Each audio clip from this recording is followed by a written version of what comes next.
I'm Jake, 57M, a software engineer turned project manager at a mid-sized tech company.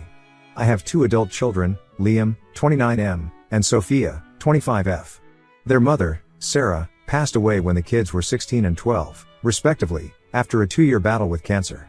It was a devastating loss for all of us, and it took years for us to find our footing again. Sarah and I met in college. We were both computer science majors, bonding over late-night coding sessions and dreams of changing the world through technology. After graduation, we got married and started our careers at the same startup. Those early years were tough but exciting. We lived in a tiny apartment, worked long hours, and spent our free time brainstorming app ideas. When Liam was born, Sarah decided to scale back her work to part-time. She always had a knack for balancing work and family life. I, on the other hand, threw myself into my career. I climbed the ranks quickly, moving from programmer to team lead to project manager. The money was good, but the hours were long.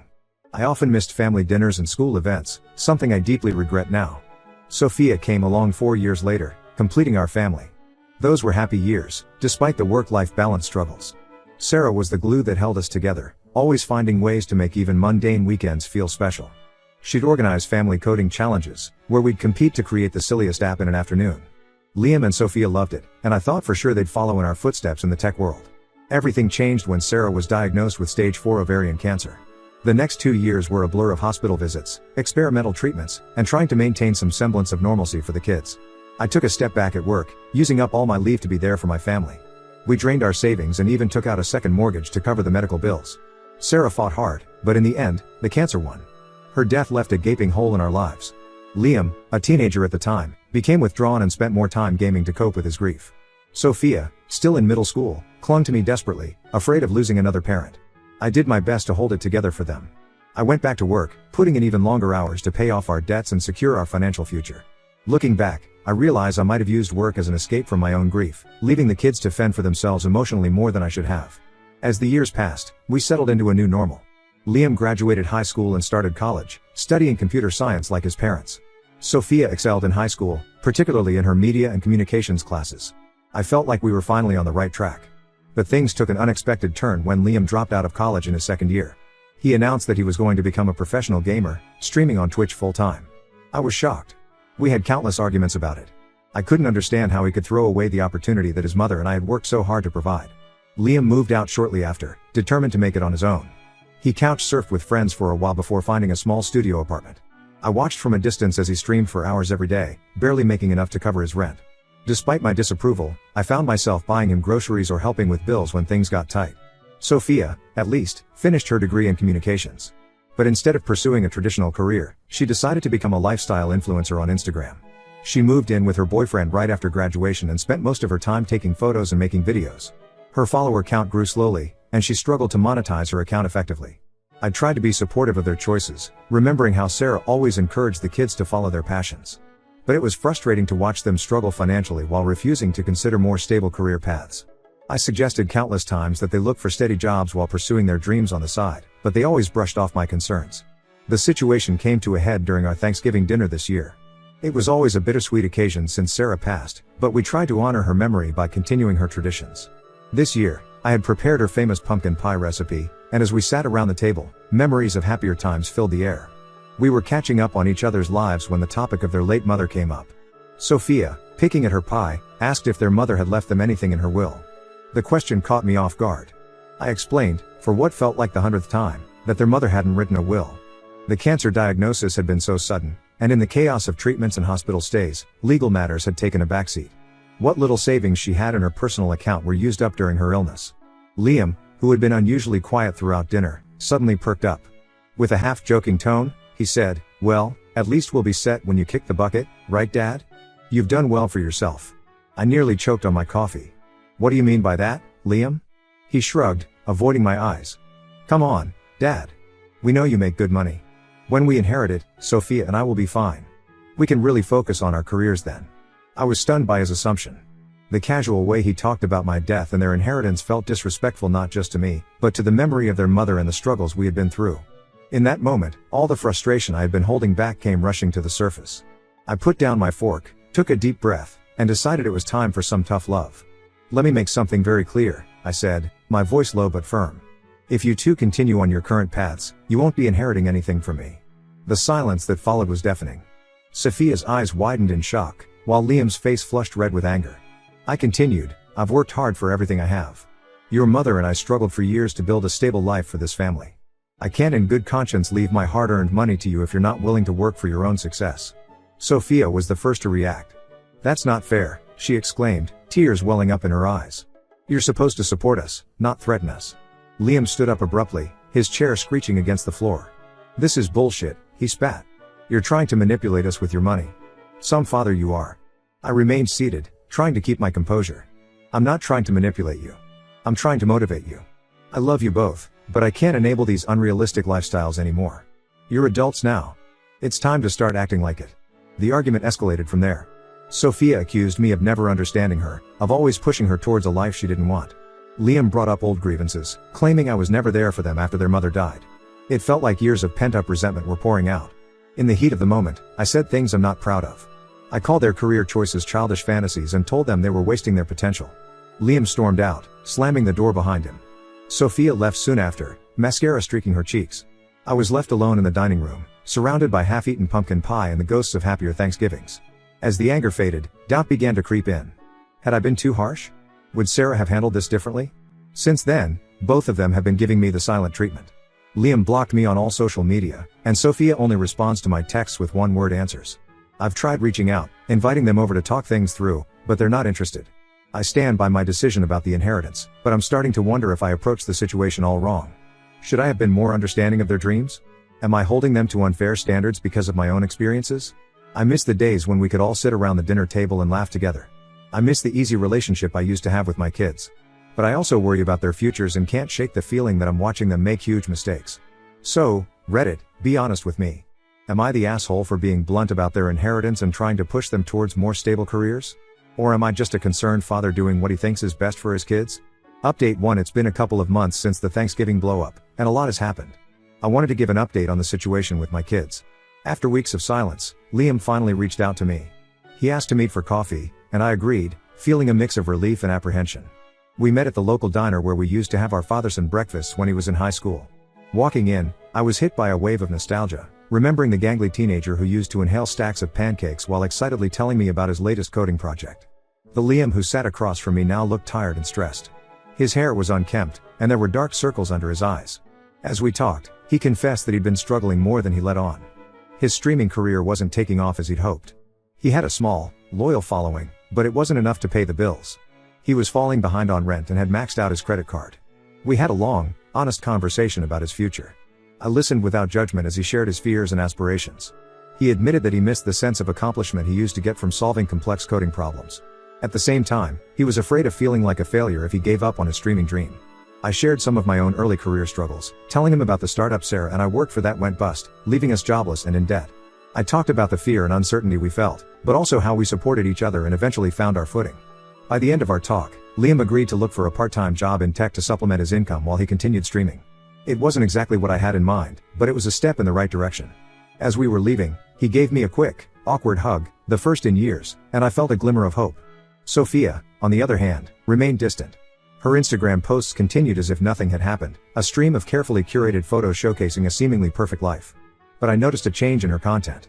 She started doing more sponsored posts for small local businesses, a boutique clothing store, a new cafe, a handmade jewelry brand. When I texted to ask about it, she reluctantly admitted that she was trying to monetize her account more effectively. She had taken some online courses on social media marketing and was making an effort to turn her hobby into a real business. I thought things were slowly improving, but then came Christmas. We had our annual family gathering at my sister Anne's, 55F, house, and knew about our Thanksgiving argument and had been urging me to make amends with the kids. She even invited Liam and Sophia's cousins, hoping their presence would ease the tension. The evening started off awkwardly. Liam and Sophia arrived separately, both barely acknowledging me. As we sat around the Christmas tree, and suggested we all share our plans for the coming year, a tradition Sarah had started long ago. When it was Sophia's turn, she dropped a bombshell. She announced that she and her boyfriend, Mark, had broken up, and she was moving to Los Angeles to pursue her influencer career for real. She had apparently been planning this for weeks but hadn't told anyone in the family. I was stunned. I asked her how she planned to support herself in one of the most expensive cities in the country. She vaguely mentioned collaborations and brand deals but had no concrete plan. I could feel my frustration rising again, memories of our Thanksgiving argument fresh in my mind. To my surprise, Liam sided with me this time. He told Sophia she was being reckless and that she should reconsider. This led to a huge argument between the siblings, with years of resentment bubbling to the surface. Sophia accused Liam of being jealous of her ambition, while Liam called her delusional. "At least I'm trying to make something of myself," Sophia yelled, tears in her eyes. "You just sit in your apartment all day playing video games. And you just take selfies all day," Liam shot back. "Real ambitious, sis." I tried to intervene, to calm them both down, but it only made things worse. Sophia turned on me, accusing me of always favoring Liam. "You never supported my dreams," she cried. "You always wanted me to be just like you and Mom, but I'm not." The evening ended with Sophia storming out and Liam retreating to his old room. Our relatives looked on in shocked silence, the festive mood completely ruined. I was left feeling like I had failed as a parent. How had we gotten to this point? What would Sarah think if she could see us now? I went to bed that night with a heavy heart, wondering if I had made the right decision in being so firm about the inheritance. Should I have taken a different approach? Was I pushing them away in my attempt to guide them? As I lay awake, I found myself talking to Sarah, something I hadn't done in years. "I'm lost here, honey," I whispered into the darkness. "I don't know how to reach them anymore. What would you do?" I didn't get any answers, of course. But somehow, just articulating my fears made me feel a little less alone. I fell asleep determined to find a way to rebuild my relationship with my children, inheritance issues aside. Update 2: It's been 4 months since the Christmas disaster, and the situation has taken some unexpected turns. Liam has made significant progress. Following through on our discussion, he found a part-time job at a local tech startup. To my surprise, he's actually enjoying it. The company is working on developing educational games, combining his passion for gaming with his coding skills. He's still streaming in his free time, but he's approaching it more as a hobby than a career now. We've been talking more often, usually over video chat while he's cooking dinner. He's trying to learn, with mixed results. I can see a positive change in his attitude. He seems more confident, more focused. Last week, he excitedly told me about a bug he'd fixed that had been plaguing the team for days. It reminded me of the enthusiastic kid who used to show me his coding projects, and it warmed my heart. Sophia, on the other hand, went through with her plan to move to Los Angeles. The first month, her Instagram was full of glamorous photos at trendy restaurants and exclusive events. She posted about networking opportunities and hinted at big collaborations coming soon. But as time went on, the cracks started to show. Her posts became less frequent, and when they did appear, I could see the strain behind her smile. Then, late one night, she called me. I could tell she'd been crying. She confessed that life in LA was much harder than she'd anticipated. The cost of living was draining her savings quickly, and the influencer scene was far more competitive than she'd realized. "Everyone here is beautiful and connected," she said, her voice small. "I thought I'd stand out, but I'm just nobody." I was tempted to say I told you so, but I bit my tongue. Instead, I listened and offered what support I could. I suggested she consider coming back home and regrouping, but she insisted on sticking it out a bit longer. "I can't come back a failure, Dad," she said. "I can't prove you right." Her words stung, but I understood her pride. It was the same stubbornness that had gotten Sarah and me through our tough times. I told her I loved her and that I'd be here whenever she needed me. After that call, I found myself looking through old photo albums. There was a picture of Sophia at her 5th birthday party, dressed as a princess and beaming at the camera. Sarah had always said she'd be a star someday. I wondered what advice she would give our daughter now. Then, about a week ago, I received a call from a number I didn't recognize. It was Mark, Sophia's ex-boyfriend. He sounded worried. Apparently, Sophia had been calling him frequently, sounding increasingly desperate. Mark told me she had mentioned doing some questionable photo shoots for money and was hanging out with a crowd he didn't trust. "I know we're not together anymore," Mark said, "but I care about her. I thought you should know." I was alarmed by this information. I immediately tried to call Sophia, but she wouldn't answer. I even considered flying out to LA to check on her, but I wasn't sure if that would make things worse. Would she see it as support or as me trying to control her life again? I spent a sleepless night weighing my options. I thought about Sarah, about how she always seemed to know the right thing to do in a crisis. I wished more than ever that she was here to help navigate this situation. Just when I was at my most worried, I received a text from Sophia. "You were right. I want to come home." Those 7 words filled me with relief and anxiety in equal measure. I immediately called her, but it went to voicemail. I sent a text back telling her I'd buy her a plane ticket home whenever she was ready. I'm relieved she's coming back, but I'm also anxious about what state she'll be in when she returns. How do I help her get back on her feet without enabling the behavior that got her into this mess in the first place? I keep thinking about Sarah and how she always managed to be supportive without being overbearing. As for the inheritance issue, I'm still standing firm on my decision. But I'm starting to realize that maybe I need to focus less on the money and more on helping my kids develop the skills and resilience they need to succeed in life.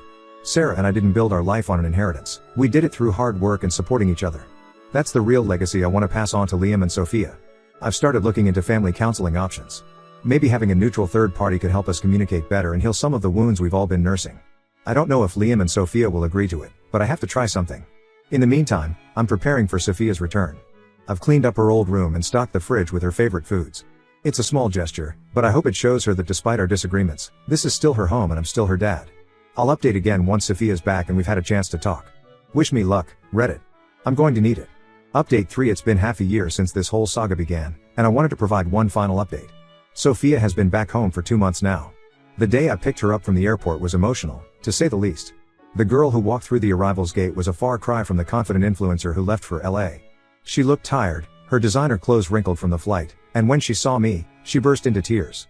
The ride home was quiet. I had so many questions, but I could see she wasn't ready to talk. When we got home, she went straight to her room and slept for nearly 24 hours. I was worried, but I remembered how Sarah always said sometimes sleep is the best medicine. Over the next few weeks, Sophia slowly opened up about her experience in LA. The constant pressure to maintain a perfect image, the fake friendships, the financial instability, it had all taken a toll on her. She admitted to some of the questionable photoshoots Mark had mentioned, though she was vague on the details. I didn't press her, figuring she'd share more when she was ready. To her credit, Sophia has been making a genuine effort to turn things around. She found a job at a local marketing firm, putting her communications degree to use. While it's not as glamorous as being an influencer, she admits it's a relief to have a steady paycheck and some structure in her life. She's still active on Instagram, but now she uses it more as a creative outlet rather than trying to make it her sole source of income. Liam has continued to thrive in his new balance of work and gaming. His part-time job at the tech startup turned into a full-time position, and he's excited about the potential for growth there. He still streams on weekends, but he's found a healthier relationship with gaming. It's now a fun hobby rather than a source of stress and financial pressure. The relationship between Liam and Sophia has improved too. They've been spending more time together, often reminiscing about their childhood and sharing memories of their mother. It's bittersweet to watch, but it's healing for all of us. As for me, this experience has taught me a lot about parenting adult children. I realized that while I thought I was helping by providing financial support, I was actually hindering their growth in some ways. I've started to shift my approach from giving them money to offering guidance and emotional support. We recently had another family dinner, and the difference from our Thanksgiving disaster was night and day. There was laughter, open communication, and a sense of mutual respect that had been missing before. We even talked about the inheritance issue again, but this time it was a calm, mature discussion. Both Liam and Sophia said they understood my position better now and that they wanted to make it on their own anyway. I'm proud of how far my kids have come, and I'm hopeful for their futures. While our relationship isn't perfect, it's stronger and healthier than it's been in years. I'm glad I stood my ground on the inheritance issue, as it seems to have been the wake-up call they needed. But more importantly, I'm grateful that we found a way to support and understand each other better as a family. Last week, we visited Sarah's grave together for the first time in years. As we stood there, Sophia quietly said, "Mom would be proud of us, wouldn't she?" I put my arms around both of them and nodded, too choked up to speak. In that moment, I felt Sarah's presence more strongly than I had in years, and I knew that somehow, we were going to be okay.